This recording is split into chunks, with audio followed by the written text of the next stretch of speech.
untung ada ruginya. Makanya ayolah artinya begini, sama-sama kita mensyiarkan agama Allah, datang berjamaah mulai dari sholat subuh sampai subuh lagi besok insyaallah. Salawat dan salam pada baginda Rasulullah Muhammad sallallahu alaihi wasallam. Allahumma salli wa sallim wa barik ala sayyidina Muhammad wa ala alihi wa ashabihi ajma'in. Mudah-mudahan di yaumil qiyamah kita diberi syafaat. Karena memang kita di besok datang ke sana itu walaqad ji'tumuna furada kama khalaqnakum awwala marrah. Kamu itu besok datang menuju aku, kata Allah, itu surang-surang. Walaqad ji'tumuna furada. Kamu bertemu sama aku, kata Allah, sendiri-sendiri. Kama khalaqnakum awwala marrah. Seperti dulu kamu lahir di dunia ini juga surang-surang. Maka kita siap-siap aja, Pak. Yang namanya orang datang sendiri, Pak, tentu agak gagok-gagok jorok timbulnya, ya kan? Nah, sementara awak datang di situ bukan mau dikasih hadiah. Kita datang kepada Allah mau diintegrasi. Banyak pertanyaannya, Pak. Summa tus'alunna yawma idzin 'anil. Ditanya, Pak, semuanya. Baju yang kita pakai hari ini ditanya. Atribut yang kita pakai setiap hari ditanya. Makanan yang kita makan setiap hari ditanya. Tempat tinggal yang kita tempati ditanya oleh Allah. Semuanya proses itu akan ditanya. Summa tus'alunna yawma idzin 'anil. Kamu akan ditanya di gate. Belum masuk lagi, baru di pintu masuk dikasih gate oleh Allah, lalu kita ditanya. Saudara-saudara, maka pertanggungjawaban kita berat pertanggungjawaban. Maka beruntung ada orang-orang yang di sisa umurnya dia taat kepada Allah. Karena mau cari orang taat dari kecil susah juga. Tapi paling tidak di usia-usia senja kita kayak gini nih, duduknya di masjid, duduk di musola, jangan duduk jadi tampil batu lumino tu. Latu tua, ya Pak, latu tua di mana duduk sekolah. Lupuan balapan enam tu, lupuan balap lima tu, Pak. Jadi itu dikenang deh. Itu masalahnya tu 40-50 tahun yang lalu tu, masalah ketek-ketek, ya Pak. Lekini kan jadi itu dibuka tu hari, buka Quran tu hari, ya Pak. Nah jadi Bapak Ibu dimuliakan Allah, ketika kita datang ke sana sendiri-sendiri, tak ada yang bantu, tak ada yang nolong. Lalu siapa yang nolong kita? Baginda Rasul. Itulah syafaat. Jadi jangan dianggap syafaat itu tak ada. Di dalam kitab Riyadhus Shalihin ada bab khusus namanya bab syafaat. Jadi kalau kita nak faham tentang syafaat Nabi, pertolongan Nabi, kita baca buku-buku ulama-ulama dulu. Bapak Ibu dimuliakan Allah, kajian singkat kita menjelang jam 6:17. Ya kan? 28. Oh, tambah lagi 10 menit. Ayolah. Ayolah. Ya Pak. Jam 6:28. Saya ingin sampaikan pesan Rasul kepada Abu Dzar Al-Ghifari. Ya Abu Dzar, wahai Abu Dzar. Siapa Abu Dzar? Abu Dzar Al-Ghifari itu sahabat Nabi, berasal dari Al-Ghifar. Kampungnya nama Al-Ghifar. Maka disebut dia Al-Ghifari. Kampungnya dari Al-Ghifar. Abu Dzar Al-Ghifari. Ketika Islam mulai berkembang di Mekah, dia tertarik dengan Islam tuh. Lalu diutus adiknya untuk pergi ke Mekah menemui baginda Rasul. Ketemu sama baginda Rasul, adiknya tuh. Ditengoknya agama yang disampaikan oleh Nabi. Siapa orang-orang yang diajak masuk Islam oleh Nabi? Bagaimana perlawanan orang-orang yang ada di Mekah terhadap Nabi? Dan dipelajarinya, dia pulang. Dia sampaikan kepada abangnya Abu Zar itu. Namanya Muhammad. Yang diajak masuk Islam itu adalah orang-orang miskin, perempuan-perempuan janda, hamba-hamba saya. Tidak ada orang kaya yang diajak, tidak ada penguasa yang diajak, orang-orang lemah yang diajak. Ajarannya apa? Kasih sayang, meyakini adanya kehidupan setelah kematian.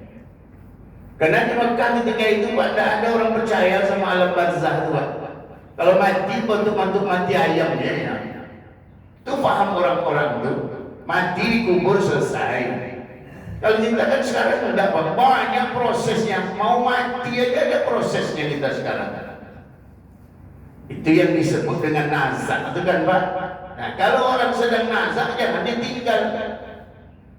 Kok sedang nazak ditinggal, poin tinggalnya surang. Ya Pak, sedangkan ditunggu aja belum tentu dia selamat, apalagi ditinggal sendiri. Kasus corona itu yang terjadi. Suruh orang mati sosek ya saudara, maka dia percaya dari corona.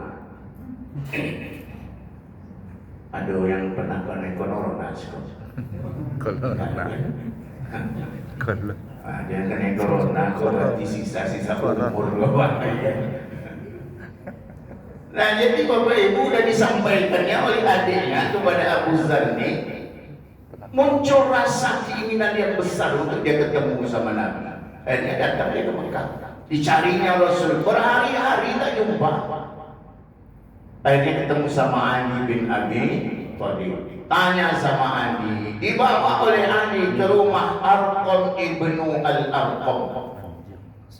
Kenapa dibawa ke rumah Arqam ibnu Al-Arqam? Itu adalah posko penyebaran agama Islam secara sirri, dakwah sirri. Poskonya di rumah Arqam ibnu Al-Arqam, di sebalik bukit kecil. Dari kota Mekah itu tak nampak. Pas awal rumah agak tersolek sedikit. Tak nampak. Disitulah Nabi berdakwah, dakwah sirri. Maka kemudian tertarik, ini masuk Islam Pak Abu Zar itu. Setelah masuk Islam, pergi dia ke Ka'bah itu, diproklamirkannya keislaman dia di depan orang-orang Quraisy. Ditampuk dia Abu Jahal. Aduh, di depan, digulung dia Abu Jahal. Hampir mati Pak Abu Zar itu. Ketemu sama Abu Bakar radhiyallahu anhu. Apa kata Abu Bakar? Hentikan kalian menyiksa dia. Kenapa? Dia itu kepala suku di Rifat. Jadi Abu Zar Kopat tidak orang ketek tu, tidak orang ketek tu, kepala suku. Kalau di kampung awak kepala suku tu apa godang? Godang kan tu satu kepala suku tu. Kepala suku tu mana boleh duduk di situ? Boleh apa? Kepala suku duduk situ? Tak boleh dapat situ apa? Ambil ya Pak, itu orang semandos tu. Dekat-dekat pintu tu orang semandos. Orang yang suruh capai keluar tu keladu aja kan yang dia tu orang situ tu. Semandol yang hijau. Nah iya tu Pak. Kalau orang awak kan iya tu. Orang semandos tu. Semandol yang hijau. Kau mohon maaf Pak. Jadi Bapak Ibu, lalu apa kata Abu Bakar? Hentikan dia kepala suku. Kalau sempat dia mati, orang-orang Makkah tidak akan bisa berdagang ke Syam. Apa sebab? Karena setiap orang ke Syam lewat kampung itu. Bantu orang sampai Sumbar lewat Panam. Kepala suku Panam pun dia bunuh anak itu loh. Ya Pak. Itu macam perang itu. Karena tahu dia kepala suku, akhirnya berhentilah orang itu menyiksa. Maka Abu Zar itu Bapak Ibu, ketika Nabi hijrah ke Madinah, dia ikut ke Madinah. Nabi wafat dia masih hidup. Abu Bakar wafat dia masih hidup. Umar wafat dia masih hidup. Ali wafat dia masih hidup. Panjang umurnya Abu Zar ini sampai pada dinasti Bani Umayyah. Muawiyah bin Abi Sufyan menjadi khalifah. Ketika beliau wafat, tak ada kain kafan yang bisa dipakai. Kenapa? dia miskin semiskin-miskinnya. Dari kepala subunan kayu, dia kepala subu kayu kan Pak. Banyak tanah dia kepala subu Pak. Pun sawit lobe dia Jadi miskin, kenapa dipakai untuk berdakwah, berjuang di jalan Allah? Sampai ketika wafat, ditutup kepalanya nampak kakinya, ditutup kaki nampak kepalanya. Saking tak punya apa-apa. Kalau awak kau mati, kau 5 lapis. 1.500 lapis. Ini berapa dia? 3 paling tidak. Kan? 3 lapis, orang kayu Pak. Awak orang kayu. Abu Zar itu makan 4 hari sekali, 5 hari sekali. Kalau awak kok 4 kali sehari, 5 kali sehari, beda itu kan. Ya Pak. Nah jadi Bapak Ibu yang dimuliakan Allah Subhanahu Wa Taala, apa pesan Rasulullah kepada Abu Zar? Ya Abu Zar, wahai Abu Zar, jadidis safinata fa innal bahra amiq. Jadidis safinata fa innal bahra amiq. Perbaharui sampanmu kena lautan yang kamu harungi luas dan dalam. Kita ini Bapak Ibu hidup sekarang ini seperti orang dalam perahu. Kita sekarang berada di pulau ini, mau menyeberangi ke satu pulau. Ini pulau kehidupan. Kita akan menyeberangi pulau kematian. Dari pulau kematian kita akan pindah ke pulau akhirat. Lautannya semua dibayangkan oleh baginda Nabi, fa innal bahra amiq. Lautan itu dalam, lautan itu luas, gelombangnya besar, badai sewaktu-waktu akan datang. Makanya kemudian jangan santai-santai hidup ini. Artinya apa Bapak Ibu? Kematian itu sewaktu-waktu dia akan datang. Orang mati itu tak nunggu sakit Pak. Orang sakit belum tentu mati. Orang mati itu tak nunggu tua Pak. Orang tua juga belum tahu mati. Banyak orang yang sudah tua sakit pula lagi. Bentar-bentar ada pengumuman di masjid. Apa kata orang? Apa itulah tu? Rupa orang lain saja. Ya Bu, 3 bulan sudah tu ada pengumuman innalillah. Apa tu? Potong kumpul-kumpul saudara ya. Nanti orang lain panggil lagi. Ya Bu, kenapa? Karena mati itu rahasia dari Allah Subhanahu Wa Taala. Tak ada yang tahu Pak. Tapi kematian itu ada bersama kita. Maka satu ketika Imam Al-Ghazali bertanya sama muridnya, apa yang paling dekat dengan kamu? Apa jawab murid-murid Imam Al-Ghazali? Ibuku, ayahku yang paling dekat. Apa yang sudah beristri, istriku yang paling dekat. Apa yang punya anak-anakku yang paling dekat. Kata Al-Ghazali, betul juga. Tapi ada yang paling dekat dari itu, kematian. Kematian itu di tengkuk kita Pak, di kuduk. Kematian itu di kuduk awak. Kapan saja datang instruksi lewat Pak. Tidak ada. Fa'aina ma takunu yudrikumul maut walau kuntum fi burujin musyayyadah. Kematian itu kalau dah datang tidak ada lagi ampunnya. Sekalipun kamu sedang bersembunyi di tempat yang paling terkokoh. Tidak ada. Makanya kata Nabi, persiapkanlah. Hidup ini persiapkan menjelang mati.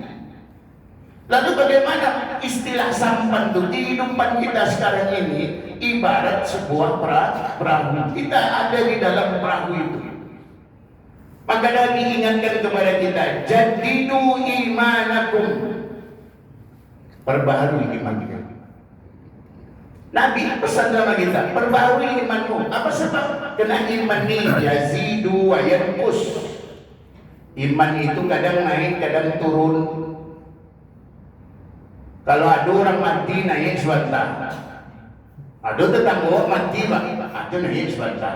Dia Pak pun ada sakit, mati awal sakit dulu Pak, itu sadar. Sekejapnya, dah selesai dikubur orang tu lupa lagi. Ya Pak, itulah persoalan kita. Kapan kita ingat kematian kalau ada orang mati? Maka iman itu yazidu, kadang naik, wayankus, kadang turun. Dan itu proses, Pak. Iman itu proses. Kapan dia naik kalau dibekali? Kapan dia turun kalau dibiarkan? Kita ini Bapak Ibu dimuliakan Allah. Kalau rajin kita ingat kepada Allah, maka iman naik. Tapi kalau sering lupa kita kepada Allah, turun dari iman. Makanya sahabat kemudian bertanya kepada Nabi, "Kaifa nujaddidu imanana?" Ya Rasulullah, bagaimana cara kami memperbaharui iman kami? Kata Rasul, biqaulin aksiru min qaulin la ilaha illallah. Perbanyak mengucapkan kalimat la ilaha illallah. Jadi istilahnya Bapak Ibu, kalau kita punya perahu, jangan tiap hari aja dibawa ke sungai, ke laut, tapi tak pernah diperiksa. Tengok-tengok perahu jangan bocor, makanya digalo. Digalo tadi ngomong. Digalo kan Pak? Digalo. Jaringan galo, tombok dia galo. Ya kan, bocor ketek, tombok dia galo. Bocor ketek, tombok dia galo. Ya Pak, kalau orang tua tahu galo, kalau anak ketek malu tahu galo. Ya Pak, tahu galo. Kan? Dah tua tak tahu galo orang mampu cerot. Ya kan? Galo itu apa? Dari damar ya. Dari damar kan Pak? Ya. Dari damar dimasak segala macam. Dari damar jadi BM. Ditempelkanlah di sambungan-sambungan papan tuh. Dikasih tali goni dulu, tuh ditombok tuh. Kau usah tahu, saya orang laut. Saya orang pulau tuh. Kampung saya Pendadis. Kau tahu Ustaz Kuasa Minang kuliah di Padang? Saya kuliah di Padang, di Sumatera Barat, di Mamunjol.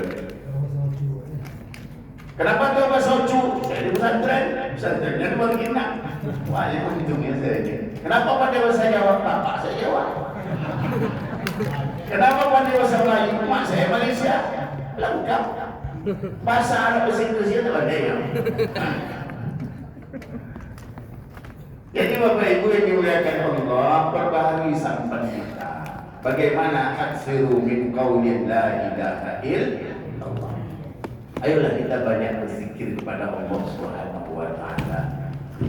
Zikir itu Bapak Ibu ada zikir tauhid.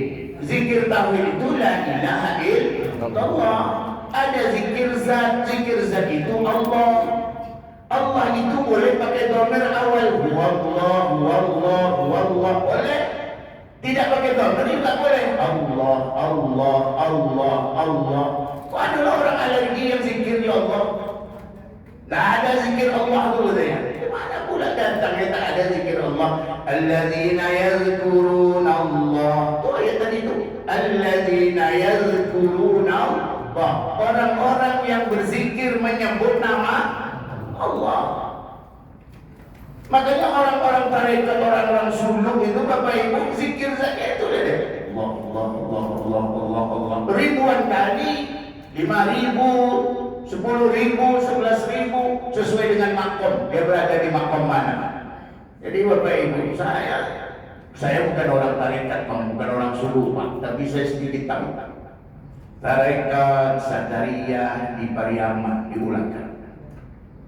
Setiap bulan puasa ketika saya kuliah saya di situ. 4 kali saya di situ, 4 kali puasa. Waktu itu masih sholat. Kenapa? Pertama, makan tak bayar. Puasa dulu itu Pak. Nah, yang kedua, tuanku tuh, gurunya itu kakak senior saya. Jadi waktu masih kuliah, ayahnya tuan guru itu wafat, lalu diganti oleh anaknya. Anaknya itu waktu itu masih kuliah Fakultas Syariah, doktoral dia waktu itu. Nah, jadi karena saya kenal, sering-seringlah main di situ. Paham saya Pak, dengan surau-surau yang sebanyak-banyak surau itu sampai ke kuburan Syekh Burhanuddin. Ya, kalau yang praktek-praktek yang salah, ya jangan ikutlah. Kan kita punya garisnya. Ini benar, ini salah. Yang salah jangan ikut, yang benar dia ambil. Ya Pak, jadi tak boleh juga ikut-ikut yang salah. Nah jadi Bapak Ibu yang dimuliakan Allah, zikir itu zikir sebanyak-banyaknya. Kenapa memang disuruh zikir itu? Wa zikran katsiran. Zikirlah banyak-banyak. Lalu kemudian karena kita ini terlalu hitung-hitungan dengan akhirat, maka dibuatlah hitungan. Kalau zikir setelah sholat itu dari Rasul Bu. 33 itu Rasul. Tapi yang zikir la ilaha illallah itu sebanyak-banyaknya. Maka ada etika yang dibuat oleh para ulama yang dulu, ulama klasik. Kalau ulama kini banyak cerita, tak banyak amal loh. Kalau orang dulu seketik cerita banyak amal. Tulisannya sebanyak-banyaknya bisa dibaca oleh orang hari ini. Kalau orang kini banyak cerita, tak banyak menulis. Sehingga pahit matinya tak ada lagi kita dibaca loh. Untuk aku mati tak ada lagi kenang-kenangan itu. Aku kan dibaca. Pandang encik kan. Ya kan Pak? Orang dulu ngomongnya dikit, nulisnya banyak. Makanya kemudian mati beliau terus sampai hari ini. Udah ribuan tahun berlalu, ratusan tahun berlalu, masih bisa dinikmati hasil karyanya. Termasuk bagian zikir itu Bapak Ibu yang dimuliakan Allah. Maka ulama menentukan ada zikir 77, ada zikir 101, lalu kemudian ada zikir seterusnya yang tak pakai hitungan. Kalau orang-orang tarekat tasawuf itu Bapak Ibu ada makom 1, makom 2 sampai makom 7 di sini. Makom kulul jasad. Berapa zikirnya? 11.000. Kulul jasad itu di sini semuanya.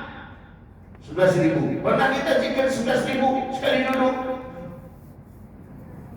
Zikir 33 nya Imam Lambe ada mengecek di belakang tu hampun Lambe. Imam zikir Subhanallah, Subhanallah, Subhanallah, Subhanallah. Kan dinikmati kan enak sebenarnya. Apa kata Imam? Bila sudah. Padahal 33. Tapi kalau ada kencang wah, itu harus Subhanallah, Subhanallah, Subhanallah, Subhanallah, Subhanallah, Subhanallah, Subhanallah. Wah, mau senior. Dia maju senior itu ya. Astagfirullahaladzim. Kalau salah, menempatkan. Jadi Bapak Ibu yang dimuliakan Allah, ayolah zikir itu. Karena zikir la ilaha illallah itu Bapak Ibu di muncul apa namanya itu? Hikmahnya zikir la ilaha illallah itu besar. Innallaha harrama 'alanna. Sesungguhnya Allah mengharamkan neraka. Man qala la ilaha illallah, bagi orang yang mengucapkan kalimat la ilaha illallah. Man qala la ilaha illallah dakhala al-jannah. Siapa yang pernah mengucapkan kalimat la ilaha illallah, dia pasti masuk surga. Ini Bapak ini kan wajah surga aja semuanya. Alhamdulillah. Wajah surga aja semuanya. Tak usah takut Bapak Ibu. Kalau ditanya Pak, kira-kira Bapak kalau mati masuk surga masuk neraka, apa jawabannya? Surga. Pasti. Jawaban masuk surga itu pasti. Surga neraka, surga. Kenapa bisa itu? Allah yang mengatakan, Nabi yang mengatakan, man qala la ilaha illallah dakhala al-jannah. Siapa yang pernah mengucapkan kalimat la ilaha illallah pasti masuk surga.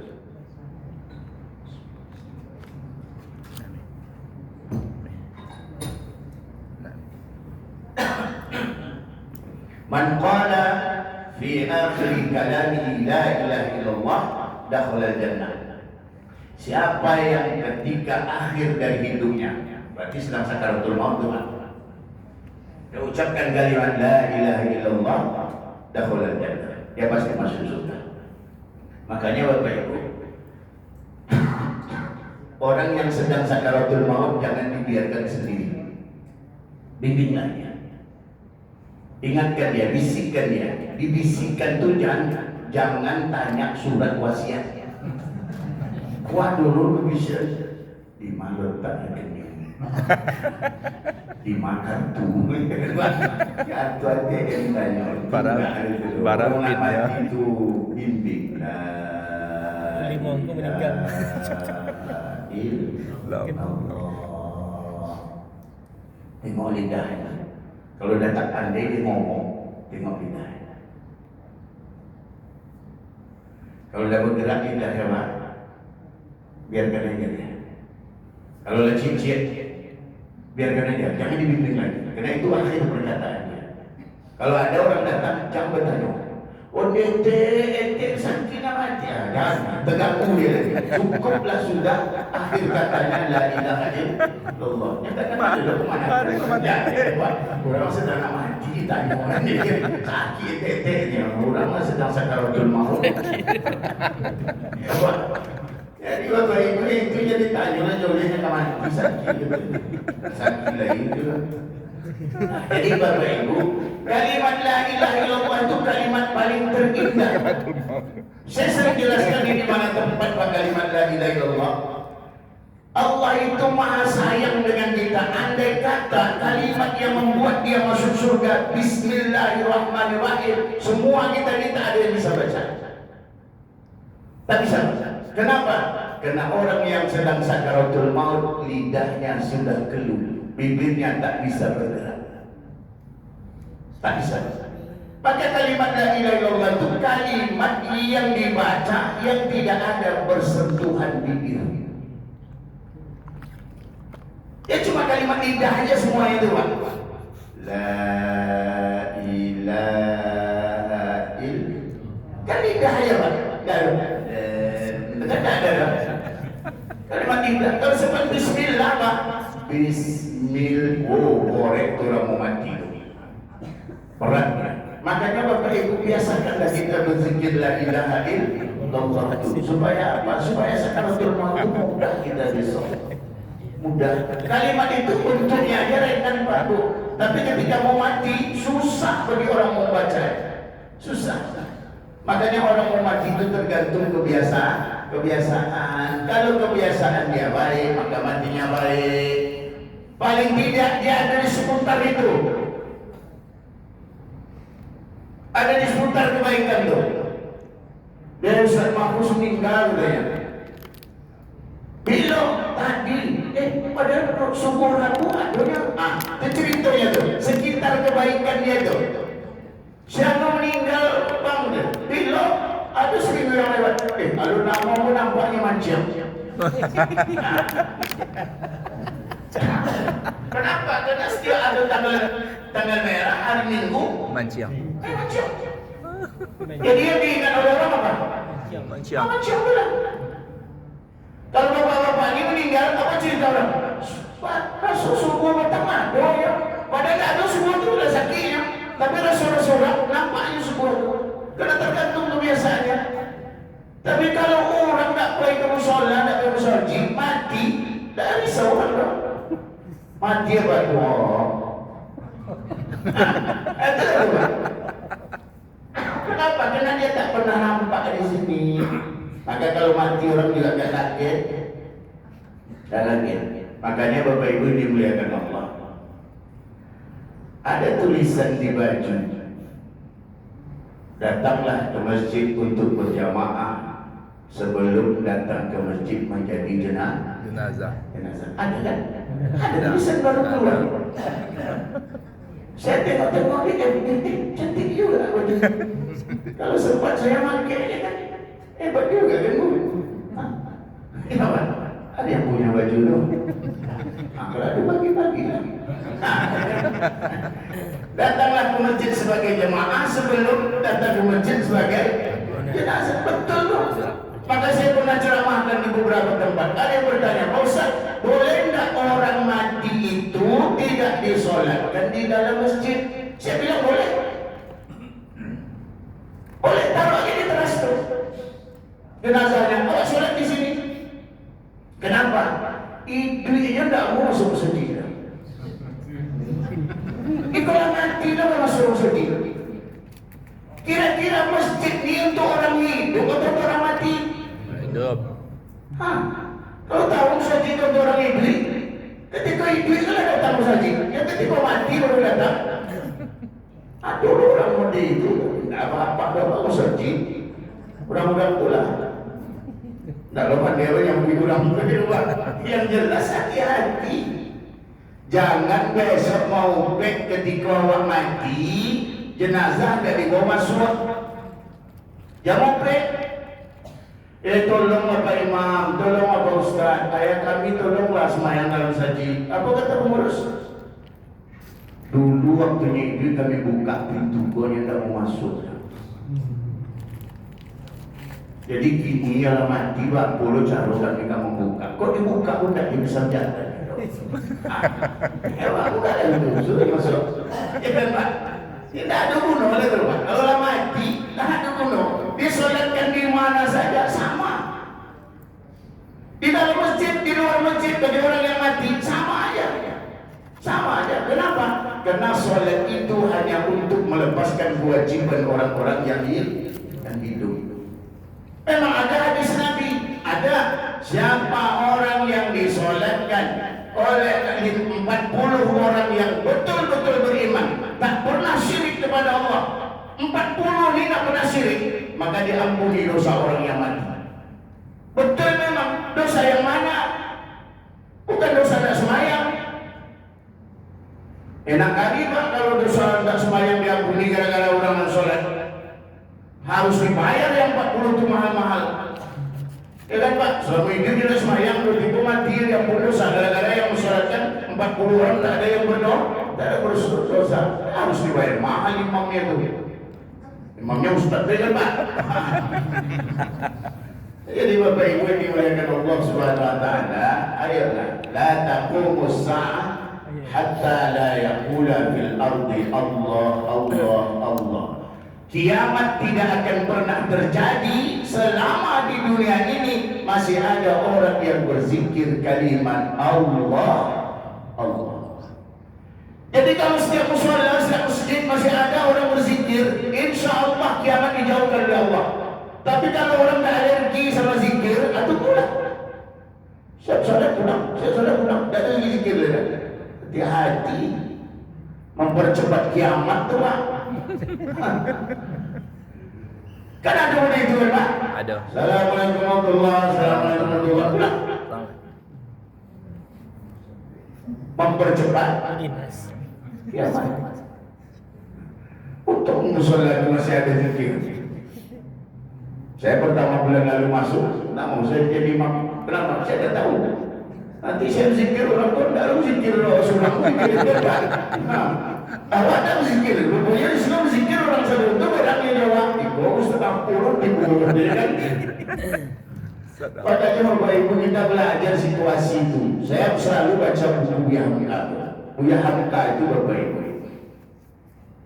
Datang dia berkunjung ke Tebuireng. Tebuireng tempatnya Gus Dur Pak. Dulu tempat Gus Dur itu kan sarangnya NU. Buya Hamka kan orang Muhammadiyah. Solat tak baca bismillah keras, bukan tak baca bismillah, tapi baca keras.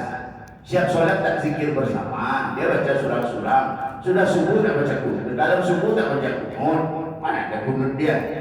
Sampai di Tebuireng dia bermalam di Tebuireng itu, di pesantren Tebuireng Jawa Timur itu Pak. Disuruhlah jadi imam. Apa yang dilakukan Buya Hamka? Fatihah baca bismillah, surat baca bismillah. Setelah rukuk rakaat kedua dia baca kunut. Pulang dari situ apa kata ajudan? Labu aku yakin iman. Ubah bahasa. Dia biasa ya tak dia baca bismillah kali. Dia biasa tak ada kunut subuh dah. Kau tiba di situ aku dia baca bismillah. Apa kata Buya Hamka? Awak sedang berada di rumah orang tu. Kalau awak berada di rumah orang tu, ikutlah cara hidup orang rumah tu. Jadi bawa cara hidup awak. Kalau dibawa cara hidup awak, diusir awak. Itulah. Makanya Buya Hamka tempat ketika ada musyawarah Muhammadiyah bukan baru tahun 70 awal. Tapi suruh khutbah di Masjid An-Nur kan? Di Masjid An-Nur itu khutbah kan megang tungkit. Orang Muhammadiyah Manura dong megang tungkit gitu mah. Ya kan? Aku kata ajudan, dia isiko orang khutbah, orang tungkik. Orang khutbah pakai baju jubah besar semua. Apa jawab dia hendak? Syukurlah, ancaklah. Awak dah tua kok bagi aku tungkik kuih lah, awak tak nak kan? Ya kan? Tapi pakai baju jubah, ancaklah dia kan ada kipas angin tu. Pun tak pakai jubah soju apa ada ya? Itulah jawapan ulama tu Pak. Tak ada yang bilang, kau tak cocok jawab mandi, kau lepas kau. Tak itu loh Pak. Artinya apa? Dia orang berilmu. Beliau brilian. Artinya apa? Masuk ke tempat orang, dia sesuaikan diri dia. Kau tak ada orang ikut, pokoknya. Kau tak pokoknya, habis satu. Ingat Pak, kalau pokoknya tak ada baca doa. Di mana yang sembahyang? Tak ada doa. Sementara di situ orang berdoa. Apa kata orang musajib salat tu? Kali kali besok dia suruh bahayu kita doa itu. Bapak Ibu dimuliakan Allah SWT. Habis belum? Belum. 5 menit ni. Baru 1. Jadi Bapak Ibu dimuliakan Allah SWT. Kalimat la ilaha illallah itu kalimat yang paling berat timbangannya. Nabi Musa AS pernah minta sama Allah, ya Allah ya Rabb, beri aku satu kalimat yang tidak pernah engkau berikan kepada Rasul-Rasul yang lain. Akhirnya aku sudah. Jadi Musa boleh koyo. Nabi Musa, apa kata Allah? Bacalah la ilaha illallah.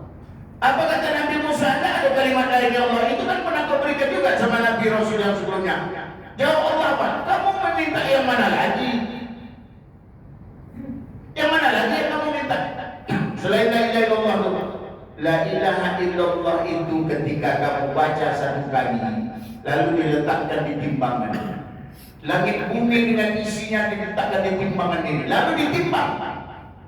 Kalimat la ilaha illallah jauh lebih berat daripada langit bumi dengan isi-isinya. Makanya kemudian Bapak Ibu, jaminan yang diberikan oleh Rasulullah, man qala la ilaha illallah dakhala jannah, itu pas dengan hadis ini. Siapa yang pernah mengucapkan kalimat la ilaha illallah, dia pasti masuk surga. Kenapa? Timbangannya berat melebihi langit dan bumi. Makanya Bapak Ibu, orang yang sudah mengucapkan kalimat la ilaha illallah, dosa ananas sama setinggi langit dosanya Pak, diampuni oleh Allah. Kalau diserakkan dosa penuh bumi ini, diampuni oleh Allah. Kalau dihitung lebih banyak dosa daripada buih di lautan, diampuni dosanya oleh Allah. Wa in zana wa in sarqa. Dalam hadis Nabi itu Pak, man qala la ilaha illallah dakhala jannah wa in zana wa in sarqa. Orang yang mengucapkan kalimat la ilaha illallah akan dimasukkan ke dalam surga. Wa in zana, sekalipun dia pernah berzina. Wa in sarqa, sekalipun pernah mencuri pisang tetangga, enggak mencuri piti rakyat. Mencuri piti rakyat tak ampuni la ilaha illallah dulu. Bapak cara Ustaz, kembalikan ke rakyat surah-surah. Orang-orang korupsi itu Pak, tak bisa besok. Awak pokoknya ada hadis la ilaha illallah selesai sudah dibaca la ilaha illallah, korupsi boleh ya. Tak bisa. Kenapa? Kenapa dia harus dibalikkan ke orang per orangnya? Itu kan duit rakyat. Sementara dibalikkan besok di akhirat, apa kata Bapak? Dulu kami bawa dulu kini tidak ada dong. Ikulah dia kata. Pak, yang sekian triliun, 300 miliar itu, ikulah besok. Piti bentuknya api, ome bentuknya api. Ome yang 70 itu jadi api. Yang 70 kilo jadi api. Kalau kini bisa disobek ome palsu, bisa. Bisa Pak, ome 70 kilo asli jadi palsu dalam waktu sekian hari. Hebat kali dukun orang. Awak kalau bisa ome palsu jadi ome asli. Iku ome asli. Ini palsu, bukan hebat. Orang-orang tu dakwah tu. Dakwah tu. Jadi makanya Bapak Ibu dimuliakan Allah SWT, kalimat la ilaha illallah ini sentral kita. Maka jangan pernah tidak berzikir kepada Allah. Siapa yang berzikir la ilaha illallah 1 hari 100 kali saja, maka dosanya akan diampuni oleh Allah semuanya. Semuanya. Semalam zikir berapa kali, Bu? Ya, Bu. Ibu pilihlah zikir itu zikir tauhid atau zikir zat. Kalau zikir tauhid la ilaha illallah. Kalau zikir zat Allah, Allah, Allah, Allah. Kalau nak dapat banyak zikir zat Allah, Allah, Allah, Allah. Banyak dapat itu. Pak Ustaz, boleh tak zikir itu dibaca di mana saja? Boleh. Yang tak boleh di WC, di tempat buang sampah. Itu tak boleh tuh. Di tempat-tempat kotor tuh tak boleh ya. Kalau di dapur sedang goreng tempe boleh. Ya, Bu, goreng tempe. Allah, Allah, Allah. Itu tidak dikasih bumbu tempe itu lemah itu. Ya, Pak. Bapak Ibu yang dimuliakan Allah SWT. Bilang lah. Habis. Allah. Belum bunyi, tunggu bunyi. Ada yang bertanya, Pak? Ya.